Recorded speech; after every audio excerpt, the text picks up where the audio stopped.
تیسری وہی وہ ہوتی ہے، کبھی ہوتا یہ ہے کہ کوئی نظر نہیں آتا، صرف آواز سنائی دیتی ہے پردے کے پیچھے سے، جیسے کہ حضرت موسیٰ علیہ السلام کے ساتھ ہوا۔ پھر وہی کی اور ایک قسم یہ ہوتی ہے، انبیاء کرام کو خواب کے ذریعے سے اطلاع دی جاتی ہے۔ تو انبیاء کرام کے خواب بھی عام خواب نہیں ہوتے، وہ بھی وحی کا درجہ رکھا کرتے ہیں۔ حضرت ابراہیم علیہ السلام نے اپنے بیٹے کو ذبح کرنے لے جا رہے ہیں، کیوں؟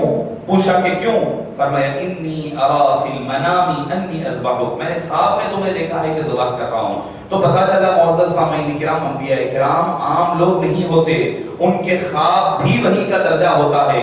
جو لوگ کہتے ہیں کہ آپ صلی اللہ علیہ وسلم نعوذ باللہ ہمارے جیسے، ہم آپ کے جیسی، تو کیا نعوذ باللہ آپ جو خواب دیکھتے ہیں کہ آپ وہ عمل کرتے ہیں؟ کوئی بھی کہے گا کہ نہیں کرتے۔ خواب ہے، خواب کی بات خواب کی حد تک ہوتی ہے۔ خواب میں آپ کچھ بھی دیکھتے ہیں، انسان کی روح جب سو جاتا ہے آدمی، وہ سیر پر نکل جاتی ہے، وہ سفر پر چلی جاتی ہے جہاں اس کی طبیعت ہوتی ہے، یعنی جو انسان کی فکر ہوتی ہے، جو انسان دیکھتا ہے، جو انسان دن بھر سوچتا ہے، وہ سوچ کے مطابق اس کی روح ڈھیلا کرتی ہے۔ اگر آپ دن بھر اللہ اللہ کرتے رہے، نبی کریم صلی اللہ علیہ وسلم کا ذکر مبارک کرتے رہیں، کعبہ اور مدینہ اپنی زندگی میں بسائے رکھے، تو آپ کو اچھے خواب آیا کرتے ہیں۔ کبھی مدینہ منورہ جا رہے ہیں، کبھی مکہ مکرمہ کا طواف ہو رہا ہے، کچھ ہو رہا ہے۔ کیوں ہوتا ہے یہ؟ اس لیے ہوتا ہے چونکہ آپ کی طبیعت اس طرف مائل رہتی ہے، دن بھر آپ جو دیکھتے ہیں اس کے اثرات رات کے خوابوں میں پڑا کرتا ہے۔ تو معزز سامعین کرام، آپ جو خواب دیکھتے ہیں آپ اس پر عمل نہیں کرتے، کیوں؟ آپ کو خود بھی معلوم ہے خواب ہے، خواب کی دنیا ہے، خواب تھوڑا ہی حقیقت ہوتا ہے۔ ہمارے خواب ہوتے ہیں، مگر حبیب پاک صلی اللہ علیہ وسلم کے خواب بھی نبوت کا درجہ رکھتے ہیں، وہ بھی نبوت کی علامت مانے جاتے ہیں، وہ بھی وحی کا درجہ رکھتے ہیں۔ آپ فرماتے ہیں جو میں خواب دیکھتا، صبح اٹھنے کے بعد وہ خواب پورا ہو جاتا۔ پھر پوچھا یا رسول اللہ دوسری علامت کیا تھی؟ آپ صلی اللہ علیہ وسلم ارشاد فرماتے ہیں میں جس گلی سے گزرتا، میں راستوں سے گزرتا تو جھاڑ مجھے صلاۃ و سلام پیش کرتے، پتھر مجھے سلام کیا کرتے۔ آپ نے فرمایا عمر یہ وہ پتھر ہے جو مجھے اعلان نبوت سے پہلے بھی مجھے سلام کیا کرتا۔ میں پلٹ کر دیکھتا تو کوئی نظر نہیں آتا، کوئی نہیں ہوتا۔ جب میں نے غور کیا کئی مرتبہ تو پتا چلا یہ پتھر ہے جس کے اندر کوئی جان نہیں ہے۔ حضرت عیسیٰ علیہ السلام نے جو مردہ تھے ان کے اندر روح پھونکی، مگر ہمارے آپ کے آقا پتھر میں تو جان نہیں ہوتی، پتھر میں تو آواز نہیں ہوتی، پتھر میں تو سانس نہیں ہوتی۔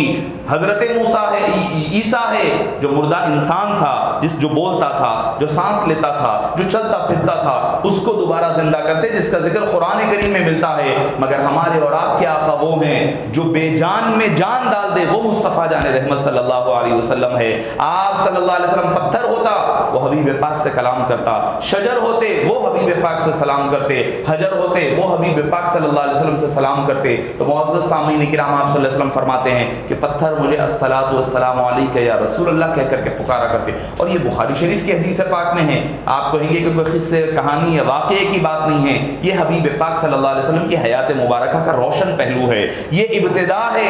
ہم تو سمجھتے ہیں کہ دین لے لو، حبیب پاک سے قرآن لے لو، حدیث لے لو، دین لے لو، یہ کافی ہے، مگر در حقیقت یہ ہے کہ اس کا آغاز ان واقعات کے ذریعے سے ہوتا ہے۔ یہ سننے سے ہمیں پتہ چلتا ہے کہ حبیب پاک صلی اللہ علیہ وسلم کو اللہ نے بے مثل و بے مثال بنایا، ان کی طرح کوئی نہیں ہے۔ دوسری آئلی زندگی بھی ضروری ہوتی ہے، وہ بھی دیکھا جاتا ہے کہ آپ صلی اللہ علیہ وسلم دوسروں کے ساتھ کیسا رہے، مگر دوسروں کے ساتھ کیسا رہے دیکھنے میں اکثر لوگوں کو مغالطہ ہو جاتا ہے، وہ کہنے لگتے ہیں کہ نعوذ باللہ سرکار ہمارے جیسے ہیں۔ کیوں؟ آپ کی بھی اہلی ازواج تھی، آپ بھی گھر کا کام کرتے تھے، آپ بھی یہ کرتے تھے وہ کرتے تھے، مگر جب دوسرا یہ پہلو دیکھیں گے کہ پتھر سلام کر رہے ہیں، جھاڑ آ کر، بخاری شریف کے حدیث پاک ہے، ایک تناور درخت ہے، ایک شخص آیا اور آ کر کے پوچھا یا رسول اللہ صلی اللہ علیہ وسلم آپ نبی ہے میں کیسے مان لوں؟ اگر آپ کوئی معجزہ دکھائیں گے تو میں آپ کی نبوت پر، ابھی اعلان نبوت پر میں اسلام قبول کر لوں گا۔ آپ نے فرمایا کس راستے سے آئے؟ اس نے کہا فلاں راستے سے آیا۔ تو آپ صلی اللہ علیہ وسلم نے فرمایا تم اس راستے سے آ رہے تھے تو اس وقت تمہیں جھاڑ ملا ہوگا، ایک کام کرو جا کر کے اس جھاڑ کو کہو کہ محمد مصطفیٰ بلا رہے ہیں۔ وہ صحابی، وہ شخص کہتے ہیں کہ میں گیا، جا کر کہا تو کیا دیکھتا ہوں کہ جھاڑ ادھر ہلتا ہے، ادھر ہلتا ہے، جھلتا ہے، اپنی جڑوں سمیت اکھیڑ کر کے گر جاتا ہے، اور رینگتا ہوا حبیب پاک صلی اللہ علیہ وسلم کی خدمت میں آتا ہے اور صلاۃ و سلام کر کر کے سجدہ ریز ہو کر کے وہ واپس چلا جاتا ہے۔ وہ شخص ایمان لاتے ہیں اور لانے کے بعد کہتے ہیں کہ یا رسول اللہ صلی اللہ علیہ وسلم جب جھاڑ اور پہاڑ آپ کے اوپر سلام پیش کرتے ہیں، سجدہ کرتے ہیں، تو ہمیں بھی اجازت دیجیے، ہم بھی آپ کے آگے سجدہ ریز ہوتے ہیں۔ آپ نے فرمایا کہ نہیں، اللہ تعالیٰ نے میری امت میں سجدے کو حرام کر دیا ہے، پچھلی امتوں میں جائز تھا، اس امت میں اس کو حرام کر دیا گیا۔ معزز سامعین کرام، حبیب پاک صلی اللہ علیہ وسلم کے آخری 2-2.5 سال اسی طرح گزرتے ہیں کہ آپ عزلت پسندی، تنہائی میں زندگی گزارنا پسند کرتے ہیں۔ پھر اس کے بعد رمضان المبارک کا مبارک مہینہ ہے، ایک روایت میں ربیع الاول ہی ہے، ایک روایت میں رمضان المبارک کا مہینہ ہے، جس میں آپ صلی اللہ علیہ وسلم غار حرا میں ہیں، مراقبے میں، تنہائی میں، اللہ کی یاد اور فکر میں بیٹھے ہوئے ہیں کہ اچانک ایک شخص نمودار ہوتا ہے، ایک آدمی سامنے آ جاتا ہے۔ آپ تنہائی میں بیٹھے ہوئے ہیں جہاں پر کسی کے آنے کا آپ کو گمان بھی نہیں ہے، وہاں اچانک کوئی آ جائے تو آدمی ایک دم تھوڑا سا جھجکتا ہے کہ آخر آنے والا کون ہے۔ پوچھا کہ کون ہے؟ انہوں نے کہا کہ اقرا، پڑھیے۔ آپ صلی اللہ علیہ وسلم نے فرمایا ما انا بقاری، میں نہیں پڑھتا۔ پھر دوبارہ انہوں نے کہا کہ اقرا، پڑھیے۔ آپ صلی اللہ علیہ وسلم نے فرمایا کہ ما انا بقاری، میں پڑھنے والا نہیں ہوں۔ حالانکہ پڑھنے والا نہیں ہوں کہنا اور پڑھ نہیں سکتا ہوں کہنا، دونوں میں فرق ہوتا ہے، دونوں میں فرق ہے۔ ایک ہوتا ہے کہ ما انا بقاری، میں نہیں پڑھنے والا ہوں، ایک ہوتا ہے مجھے پڑھنا نہیں آتا۔ حالانکہ حبیب پاک صلی اللہ علیہ وسلم نے بخاری کی حدیث ہے، فرمایا ما انا بقاری، میں پڑھنے والا نہیں ہوں۔ اس کا ترجمہ لوگوں نے کر دیا آپ نہیں پڑھ سکتے، نہ جانے کیا کیا کہہ دیا حبیب پاک صلی اللہ علیہ وسلم کے بارے میں۔ معزز سامعین کرام، اس کی مثال لے لیں، ایک قاری ہوتا ہے، ایک حافظ ہوتا ہے، آپ وہ اپنے آرام کے وقت میں بیٹھا ہوا ہے، کچھ کام میں مصروف ہے، کوئی جا کر کے کہے پڑھیے آپ قرآن سنائیے، وہ کہتا ہے میں نہیں سناتا۔ نہیں سناتا تو مطلب یہ نہیں ہوتا کہ اس کو نہیں آتا ہے، نہیں سناتا اس کی مرضی نہیں ہے، اس کا دل اب اس وقت پڑھنے پر مائل نہیں ہے، اس لیے وہ کہہ رہا ہے ما انا بقاری، میں پڑھنے والا نہیں ہوں، میں نہیں پڑھنا چاہتا۔ معزز سامعین کرام، حبیب پاک صلی اللہ علیہ وسلم نے 3 مرتبہ فرمایا۔ ہر وقت حضرت جبریل امین حبیب پاک صلی اللہ علیہ وسلم کو سینے سے لگاتے، پھر چھوڑ دیتے، پھر فرماتے اقرا، پڑھیے۔ آپ صلی اللہ علیہ وسلم فرماتے کہ ما انا بقاری، وہی فرماتے، جبریل امین وہی سینے سے آپ کو لپٹاتے۔ 3 مرتبہ ہو گیا، چوتھی مرتبہ انہوں نے کہا اقرا بسم ربک الذی خلق، اے حبیب پاک پڑھیے اپنے رب کے نام سے جس نے سب کو ہر ایک کو پیدا فرمایا۔ تب حبیب پاک صلی اللہ علیہ وسلم پڑھنے لگے۔ معزز سامعین کرام، عبد الواحد بلگرانی علیہ الرحمہ نے اس آیت کریمہ کے اس حوالے سے تفصیل میں ذکر فرماتے ہیں کہ دراصل حبیب پاک صلی اللہ علیہ وسلم اللہ کی یاد میں، آپ کی یاد اور فراق میں، مراقبے میں تھے، یعنی انوار و تجلیات میں ڈوبے ہوئے تھے۔ حبیب پاک ادھر لو لگائے ہوئے ہیں، ادھر جبریل امین آ کر کہہ رہے ہیں اقرا، پڑھیے۔ حبیب پاک فرماتے ہیں میں یہ پڑھنے کے لیے نہیں آیا ہوں، میں تو پڑھانے کے لیے آیا ہوں، میں پڑھنے کرنے کے لیے نہیں آیا ہوں۔ آپ نے فرمایا میں نہیں پڑھوں گا کیونکہ دل ادھر لگا ہوا ہے، اللہ سے لو لگی ہوئی ہے، انوار و تجلیات میں ڈوبے ہوئے ہیں۔ پھر دوبارہ کہتے ہیں سینے سے لگایا یہ دیکھنے کے لیے کہ کیا حبیب پاک کا دل قلب مبارک کس طرف مائل ہے۔ پھر فرمایا پھر پڑھیے۔ آپ نے پھر وہی فرمایا کہ میں نہیں پڑھنے والا، کیوں؟ کیونکہ میرا دل تو ادھر لگا ہوا ہے، میں جو رب ذوالجلال ہے اس کی طرف میں اپنے دل کو لگایا ہوا ہوں، اپنا قلب ادھر متوجہ کیا ہوا ہوں۔ 3 مرتبہ فرمانے کے بعد جبریل امین بار بار جو سینے سے لگا رہے ہیں، جب ان کو پتہ چل گیا کہ ارے میں حبیب پاک کو ڈسٹرب کر رہا ہوں، وہ تو مراقبے میں ہے، وہ تو اپنی مراقبے کے استغراق کے عالم میں ہیں اور میں ادھر بار بار کر رہا ہوں، تب انہوں نے کہا کہ حبیب آپ جس طرف استغراق میں ہیں، جس طرف آپ کی لو لگی ہوئی ہے، وہی رب نے یہ قرآن بھیجا ہے۔ تب حبیب پاک نے جب اقرا بسم ربک سنا تو فرمایا اچھا اسی رب کی طرف سے آیا ہے تو لاؤ اب پڑھتا ہوں۔ تب حبیب پاک صلی اللہ علیہ وسلم قرآن کریم پڑھنے لگے۔ تو معزز سامعین کرام، حبیب پاک صلی اللہ علیہ وسلم کی کو اللہ نے معلم کائنات بنا کر کے بھیجا ہے۔ آج ہم جو بھی ہے، دنیا قیامت تک آنے والے جتنے لوگ ہوں گے جو کچھ پڑھ رہے ہیں، چاہے وہ دین پڑھیں چاہے دنیا پڑھیں، سب کچھ حبیب پاک صلی اللہ علیہ وسلم کا صدقہ ہے، حبیب پاک صلی اللہ علیہ وسلم کے طفیل۔ ساری انسانیت کہہ رہا ہوں میں، انسانیت تو تباہی کے دہانے پر تھی، مسلمان تو پھر الگ ہے۔ قرآن، حدیث، فقہ، عربی زبان، جو کچھ بھی ہم سیکھ رہے ہیں وہ کیا ہے؟ حبیب پاک صلی اللہ علیہ وسلم کا دیا ہوا صدقہ ہے۔ سارے علوم قرآن سے نکلے ہوئے ہیں اور اللہ تعالیٰ نے حبیب پاک صلی اللہ علیہ وسلم کی زبان مبارک پر قرآن کریم اتارا ہے، تو اب علوم کتنے نہیں جاری ہوئے ہوں گے، آپ اندازہ لگائیے کس قدر انوار اور اور تجلیات کا عالم ہوگا، کس قدر علوم کے دریا بہے ہوں گے۔ حضرت آدم تھے جن کو کہ کئی چیزوں کے نام سکھائے گئے تھے، مگر حبیب پاک صلی اللہ علیہ وسلم کو ان سارے ناموں کے ساتھ ان کی تفصیلات قیامت تک آنے والی ہر شے کو اللہ تعالیٰ نے حبیب پاک کو سکھا دیا۔ امام بیضاوی علیہ رحمہ فرماتے ہیں اس مقام پر وعلم آدم علیہ السلام فرماتے ہیں اللہ تعالیٰ نے حبیب پاک کو کیسے سکھایا۔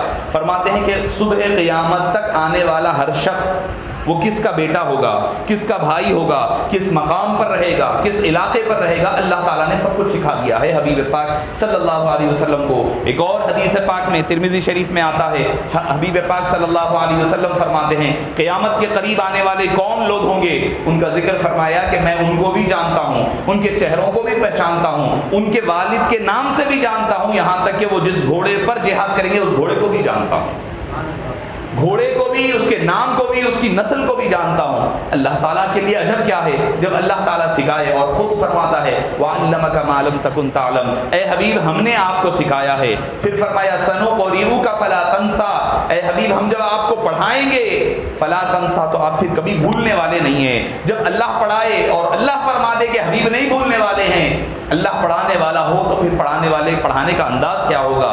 حبیب پاک کسی استاد کے پاس کیوں نہیں گئے؟ اسی لیے نہیں گئے کہ کل کے دن کوئی یہ نہ کہے کہ میرے شاگرد ہے، میں نے سکھایا ہے۔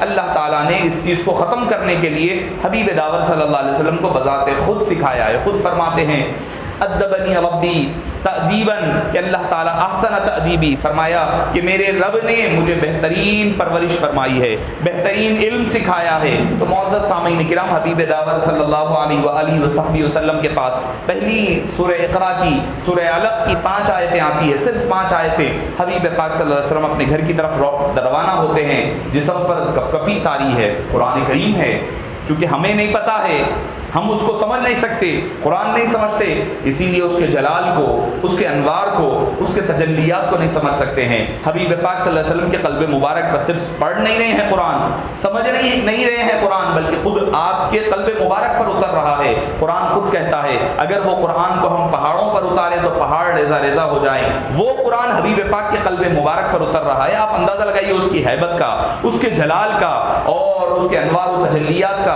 حضرت سیدنا موسیٰ علیہ السلام کے پاس جب تجلی پڑی تو اس کا اثر کیا ہوا؟ پیچھے جو پہاڑ تھا، ایک درمیان میں ایک تو کوہ طور تھا، اس کے درمیان میں ایک جھاڑ تھا، ادھر دوسرا پہاڑ ہے۔ جب کوہ طور پر تجلی پڑی تو وہ جھاڑ کا جل کر کے اس کا اثر جو ہے پیچھے پہاڑ پر پڑا۔ آج بھی باقی ہے، جو حضرات جاتے ہیں مصر وغیرہ دیکھ سکتے ہیں، جھاڑ کا اثر پیچھے پہاڑ پر پڑا ہے۔ کیا جیسے جھاڑ کے پتے وغیرہ ڈیزائن ہوتا ہے، جیسے بیڈ شیٹس وغیرہ ہم دیکھتے ہیں، ویسا ڈیزائن پتھر پر پڑا ہوا ہے، آج بھی باقی ہے۔ اور اس کا عجیب اللہ کی کا معجزہ اور اللہ کی شان کبریائی دیکھیں، آپ پہاڑ کو درمیان میں سے بھی کاٹ لیں تو وہ ڈیزائن اندر آج بھی باقی ہے۔ پہاڑ تک ایک طرف جہاں پر پڑا ہوگا نشان وہیں پر پڑنا چاہیے نا، نہیں، وہ نشان پورا پتھر کے اینڈ تک پڑا ہوا ہے، درمیان میں بھی ہے، اینڈ پر بھی ہے۔ جو حضرات کے پاس اس کے آثار ہیں آپ جا کر دیکھ سکتے ہیں، اس کا عکس جو پڑا ہے پورا عکس پہاڑ کے اس طرف بھی ہے، درمیان میں بھی ہے، پیچھے کی طرف بھی ہے۔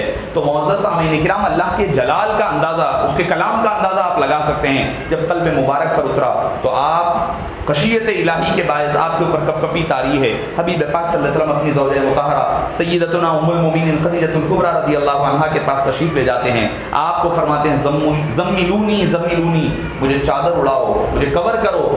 وہ کپڑے کے ذریعے سے آپ کو کور کرتی ہیں اور آپ آرام فرما لیتے ہیں۔ اللہ کو اتنی ادا پسند آئے، کون ہوگا ایسا محبوب، کون ہے ایسا؟ کوئی انبیاء میں نکال کر بتا دیں آپ۔ اللہ کے حبیب صلی اللہ علیہ وسلم کے زبان سے نکلا زملونی، مجھے کمبلی اڑا دو۔ اللہ کو وہ لفظ بھی اتنا پسند آیا، فرمایا کہ اے حبیب یا ایھا المزمل، اے کملی اوڑے ہوئے، حالانکہ کملی اوڑے تھے اپنی ضرورت کے تحت، مگر اللہ کو وہ بھی ادا اتنی پسند آئی، فرمایا یا ایھا المزمل، اے کملی اوڑے ہوئے مصطفیٰ، قم اللیل الا قلیلا، رات میں آپ ٹھہریے مگر تھوڑا ٹھہریے، او زد علیہ ورتل القرآن ترتیلا، یا کبھی زیادہ کر لئیے کبھی کم کر لئیے، آپ قرآن کریم کو ترتیل کے ساتھ پڑھیے۔ میں عرض کرنا یہ چاہتا ہوں کہ حبیب پاک صلی اللہ علیہ وسلم نے جو کام کیا اللہ کو وہ پسند آیا، اور اللہ نے اپنے قرآن کریم میں اس کا ذکر فرما دیا۔ معزز سامعین کرام، حبیب پاک آرام فرما کر اٹھتے ہیں اور فرماتے ہیں کہ آپ نے تفصیل بیان فرمائی کہ ایک فرشتہ آیا، ناموس آیا اور ایسے ایسے لے کر کے آیا۔ تو حضرت خدیجہ الکبریٰ فرماتی ہے کہ میرے جو بھائی ہے رشتے کے، وہ ورقہ بن نوفل، وہ توریت کے انجیل کے عالم ہیں، چلے ان کا جا کر کے پوچھتے ہیں کہ معاملہ کیا ہے۔ وہ جب تشریف لے جاتے ہیں، ورقہ بن نوفل بڑے ضعیف ہے، نابینا ہے، جو حضرت خدیجہ الکبریٰ کے بھائی ہوتے ہیں رشتے میں، وہ جب سنیں تو انہوں نے کہا کہ یہ وہی شخص ہے، یہ وہی آدمی ہے جو کبھی حضرت موسیٰ کے پاس، کبھی حضرت عیسیٰ کے پاس آیا کرتا تھا، وہی جبریل ہے۔ اور فرمایا کاش میں اس وقت زندہ ہوتا جب آپ کی قوم آپ کو مکے سے نکالے، میں اس وقت آپ کی مدد کرتا۔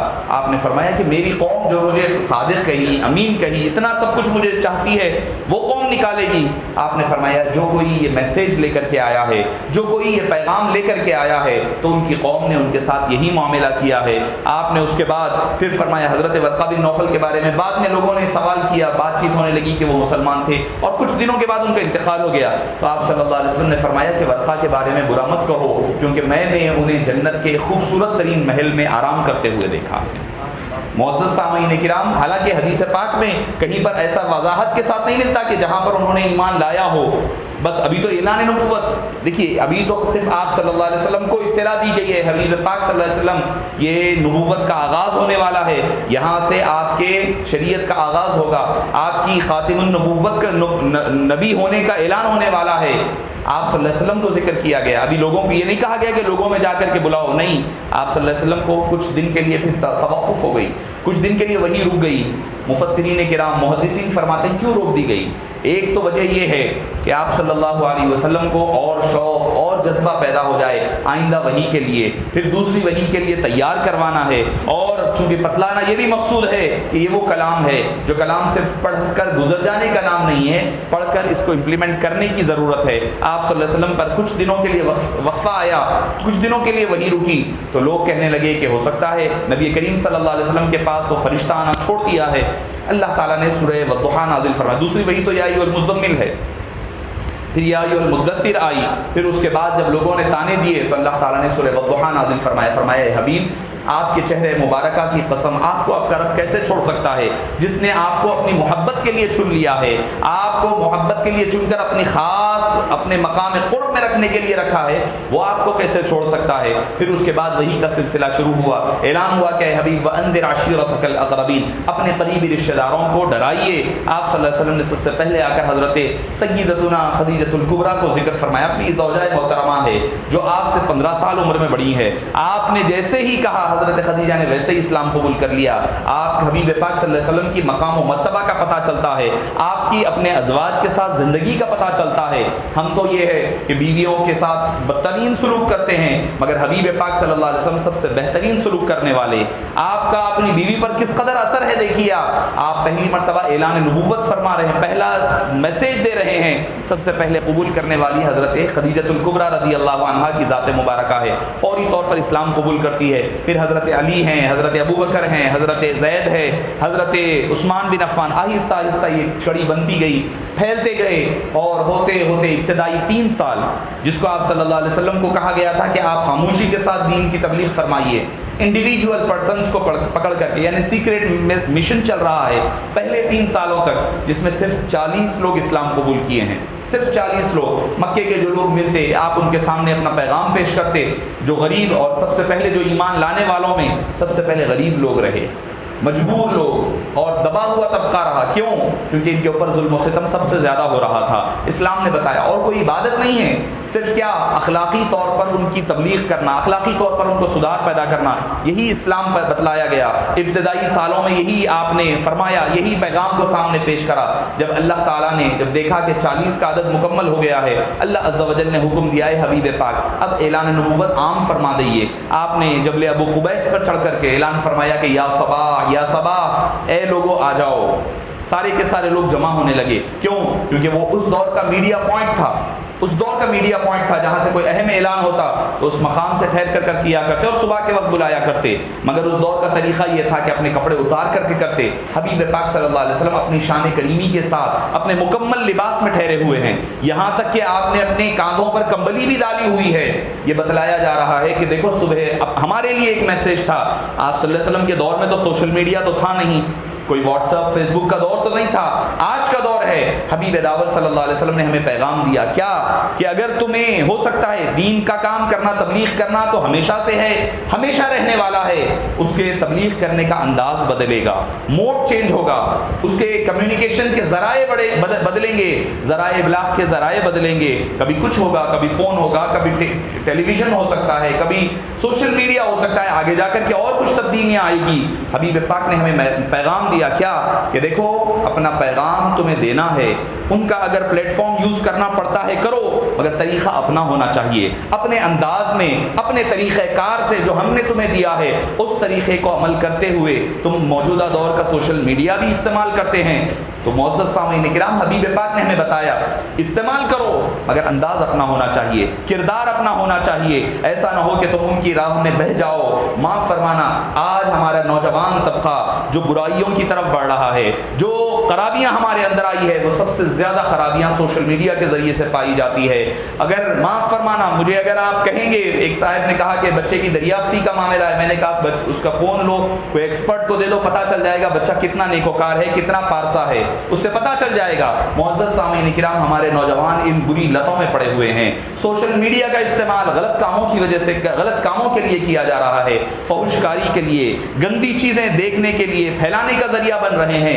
یاد رکھیں آپ کے اندر کا دل کا نور ختم ہو جاتا ہے، دل کے اندر جو آپ کو کیفیات ہوتی ہے وہ کیفیات ختم ہو جاتی ہے جب آدمی سمجھتا ہے کہ بھئی برائی میں تنہائی میں دیکھ رہا ہوں۔ معزز سامعین کرام، امام غزالی نے فرمایا تھا جس کی تنہائیاں پاک ہو جائے گی، جس کی تنہائیاں پاک ہو جائے گی اس کی مجلسیں بھی پاک ہو جائے گی، وہ اللہ کے قرب میں پہنچ جائے گا، وہ اللہ کا ولی ہوگا۔